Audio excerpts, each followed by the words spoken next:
அல்லாஹ்வுடைய மாபெரும் கிருபையினால் சிறப்பான முறையிலே ஒவ்வொரு நாட்களும் ஒரு தலைப்பின் கீழாக நாம் பார்த்து வரக்கூடிய விஷயங்களில் மௌத்தானவர்களுக்காக ஓதப்படக்கூடிய துவாக்கள், அதில் குறிப்பாக 3வது நாள், 7வது நாள், 10வது நாள், 40வது நாள் என்று ஃபாத்திஹா ஓதப்படுகிறது. இந்த ஃபாத்திஹா ஓதப்படுவதற்குண்டான காரணங்கள் என்ன? இது இஸ்லாத்திலே அங்கீகரிக்கப்பட்டிருக்கிறதா? இது சார்ந்த நபிமொழிகள் என்ன சொல்கிறது என்பதை நாம் இன்றைக்கு பார்க்க இருக்கிறோம். பொதுவாக இந்த 3, 7, 10, 40 இதெல்லாம் ஹதீஸிலே இல்லையே, சும்மா இன்னைக்கு ஃபாலோ பண்ணிட்டு வர்றோமே அப்படின்னு சொல்லி சில பேருடைய சந்தேகம், கேள்விகள். முதல்ல நம்ம தெளிவா ஒரு விஷயத்தை விளங்கணும். மார்க்கத்தில் ஒரு விஷயத்தை சொல்லப்படுகிறது என்றால் இது சரியத்திலே ஏவப்பட்ட காரியமா அல்லது உருவாக்கப்பட்ட காரியமான்னு பார்க்கணும். ஏவப்பட்ட காரியம் என்பது அல்லாஹ் ரசூலும் நமக்கு தெளிவா குர்ஆன் ஹதீஸில் சொல்லியிருப்பான், இது செய்தியே ஆக வேண்டும், இதுல எந்த விதமான கூடுதல் குறைவு இல்லை அப்படின்றத தெளிவுபடுத்தியிருப்பான். ஆனால் அதற்கு பின்னால் வந்த நல்லடியார்கள் மூலமாக சில அமல்கள் நமக்கு அறிவித்து கொடுத்திருப்பாங்க. அந்த வகையில தான் மௌத்தானவர்களுக்காக செய்யப்படக்கூடிய இது போன்ற துஆவுடைய மஜ்லிஸ்கள் இப்போ அங்கீகரிக்கப்படுகிறதுனா ஏற்றுக்கொள்ள வேண்டிய ஒன்றுதான். இதுல எந்த சந்தேகம் கிடையாது.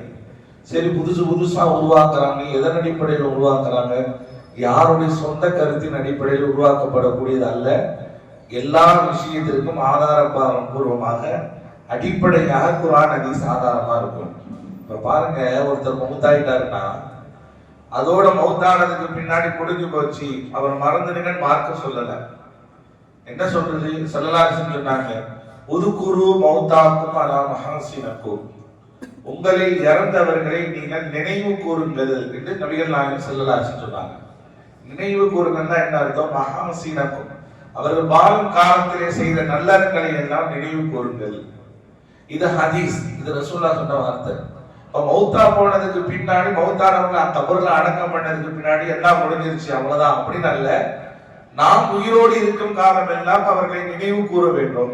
அவர்கள் வாழ்க்கையில் செய்த எத்தனையோ நல்லறங்கள் இருக்கிறது, அவர்கள் செய்த சேவைகள் இருக்கு. ஒரு மனுஷன் அப்படின்னு சொன்னா குறைகளும் இருக்கும், நிறைகள் இருக்கும். நல்ல விஷயங்களை எடுத்து பேசுங்க நாங்க ரசூலுல்லாஹ் பேசுனாங்க என்று பேசுங்க என்று மட்டும் ரசூலுல்லாஹ் சொல்லல, வாழ்க்கையில் செய்து காட்டியிருக்கிறார். என்னன்னா, ரசூலுல்லாஹ்வுடைய அருமையான மனைவி கதீஜா அம்மையார் அவர்கள் வஃபாத்தானதுக்கு பின்னாடி எப்பொழுதுமே ரசூலுல்லாஹ்வுடைய பேச்சில நடுவுல கதீஜா இப்படி செய்வார், கதீஜா இப்படி சொல்லுவாரு, கதீஜா இப்படி நடப்பாரு என்றெல்லாம் தன் மனைவியை நினைவு கூர்ந்து கொண்டே இருந்தார். இது முஹப்பத்தினுடைய வெளிப்பாடு மட்டுமல்ல, அவர்களை நினைவு கூறுவதன் மூலமாக அவர்களுக்கு அது ஒரு துஆவாக போய் அமையும். எந்த அளவுக்குன்னா, ஒரு கட்டத்துல ஆயிஷா நாயகி கேட்டாங்கம்மா ரசூலுல்லாஹ்ட்ட, ஒரே கதீஜா கதீஜா கதீஜான்ட்டே இருக்கீங்களே, கதீஜாவை தவிர உங்களுக்கு வேற பேரு கிடைக்காது அப்படின்னாங்க. அப்பதான் ஸல்லல்லாஹு அலைஹி வஸல்லம் சொன்னாங்க, ஆயிஷா நீ நினைக்கிற மாதிரிலாம் கதீஜா கிடையாது. அல்லாஹ் தஆலா முதல் மனைவியாக எனக்கு ஆக்கி தந்தது மட்டுமல்ல, கதீஜா இஸ்லாத்திற்காக செலவு செய்த செலவினங்கள், அல்லாஹ் எனக்கு கதீஜாவின் மூலமாகத்தான் எனக்கு குழந்தை பாக்கியத்தை கொடுத்தான். உண்மையும் அதுதான். ரசூலுல்லாஹ்வுக்கு 11 மனைவிமார்கள் இருந்தாங்க. அதுல எந்த மனைவிமார்களுக்கும் குழந்தை கிடையாது. ஆயிஷா நாயகி, இது கதீஜா நாயகி மூலமாக தான் அல்லாஹ் தஆலா ரசூலுல்லாஹ்வுடைய சந்ததிகளை வெளிப்படுத்தினான். இப்ப இதையெல்லாம் ரசூலுல்லாஹ் நினைவுபடுத்தி அதை மக்களுக்கு அறிமுகப்படுத்துறதுக்காக நினைவுபடுத்தினாங்க. இந்த மாதிரி மௌத்தானவங்களை நம்ம நினைவுபடுத்தணும் என்பதுதான் ரசூலுல்லாஹ்வுடைய சுன்னத். அதன் அடிப்படையில தான் இன்றைக்கு என்ன செய்யறாங்க, மௌத்தானவங்களுக்காக துஆவுடைய மஜ்லிஸ் நடத்துறோம். சரி, அதுல நீங்க சொல்றதெல்லாம் கரெக்ட். இந்த 3, 7, 10, 40 எல்லாம் எப்படி வந்துச்சு? இதுக்கு என்ன ஆதாரம்? இதெல்லாம் இன்னைக்கு கடைபிடிக்கிறாங்க அப்படின்னா ஒண்ணும் இல்ல. இது ஒரு சில காரணத்தினால் உருவாக்கப்பட்டது.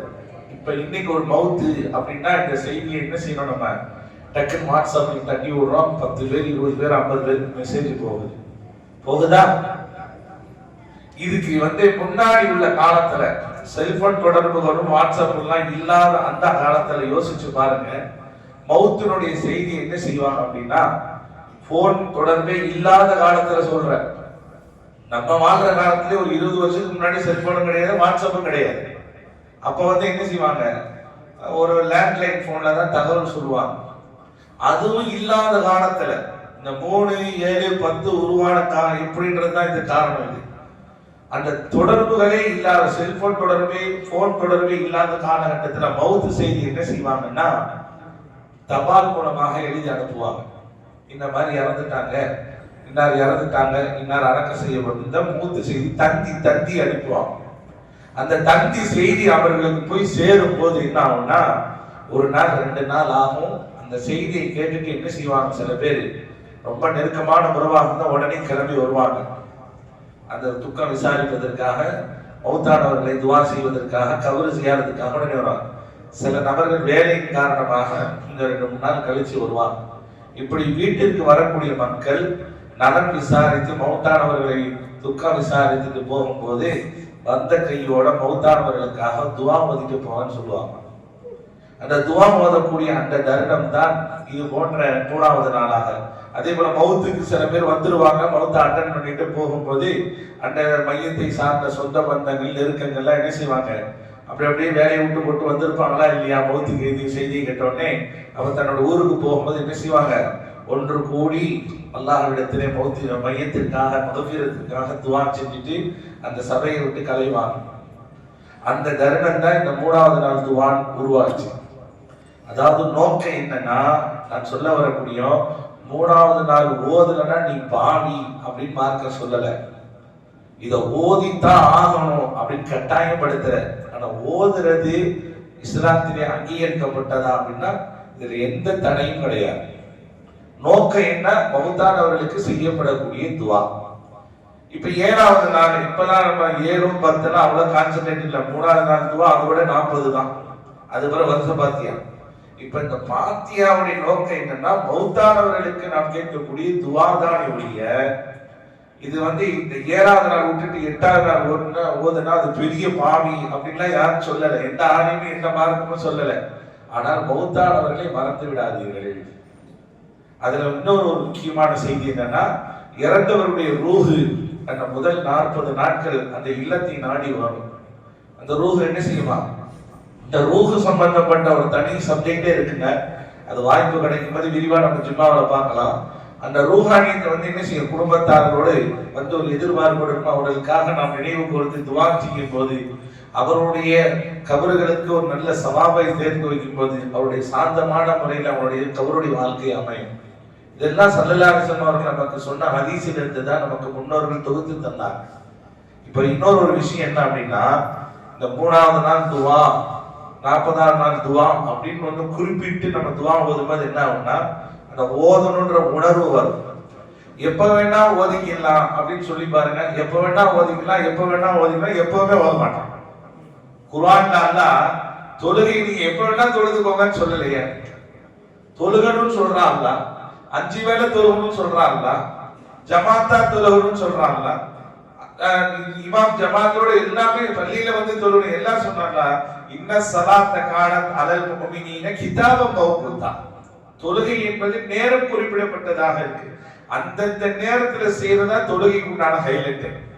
ஒருத்தரே நான் இஷா முடிச்சுட்டு கடையெல்லாம் சாதிக்கிற மொத்தமா நான் 5 வக்தையும் மொத்தமா தொழுகிறேன் அப்படின்னா இது தொழுகையினுடைய முக்கியமான அங்கம் இல்லை.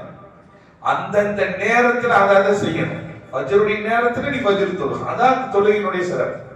மொத்தமா நீ 5 வக்தில் 50 வக்து தொழுதாலும் அது சிறப்பு கிடையாது. அப்ப உரிய நேரத்துல என்று குறிப்பிடும் போதுதான் அந்த அமல் அதை செய்ய முடியும். அதே மாதிரி ஒரு வீட்டுக்கு ஒருத்தருக்கு விருந்தாளி கொடுக்கிறோம், வீட்டுக்கு விருந்துக்கு கூடும் போது எப்படி கூப்பிடுவோம், நாளைக்கு மதியானம் இன்ஷா அல்லாஹ் நம்ம வீட்டுல சாப்பாடுங்க அப்படின்னு சொல்லி சொல்றது எப்படி இருக்கு. நம்ம வீட்டுக்கு சாப்பிட வாங்க ஒரு நாளைக்கு அப்படின்றதுக்கு வித்தியாசம் இருக்கு.